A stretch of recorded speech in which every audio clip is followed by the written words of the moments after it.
रुको जरा। আমি বাড়ি না থাকলে তাহলে তুই দাদার সাথে হিসাব করিস পম্পা? এই তোকে আমার বাড়ি কাজ করতে হবে না, যা তোর ছুটি। না, দাদা আমাকে কাজে রেখেছে, দাদা বললে আমি চলে যাবো। এই আমার কথাই শেষ কথা। গীতা, আমার কথা যখন চলবে না তাহলে আমাকেও ছেড়ে দাও।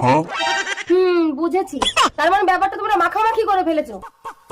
আসলে আমি ভেবেছি দাদার সাথে যদি তোমার কাজটাও করে দেয় তাহলে তুমি আমার মাইনেটা বাড়িয়ে দেবে। বাড়িতে কে আছো, দুটো ভিক্ষে দাও না মা। আমাকে উদ্ধার করেছিস, যাকে ভিখারিকে ভিক্ষা দে। এই নিন ভিক্ষে। বাইরে এসে ভিক্ষে দাও মা। আমি ভিখারি নই, আমি গুন্ডা। আমি এই বাড়ির মালকিন না, আমি এই বাড়ির কাজের বউ। গুন্ডা? না না, ওই বাড়ির মালকিন, আমি এ বাড়ির কাজের বউ। গুন্ডাই তুলে নিয়ে গেলে ভালো হবে, তাহলে তুই আমার স্বামীর জীবন থেকে সরে যাবি। আমি নিজে রুকো। একে তোমার হাতে তুলে দিলাম। ওকে।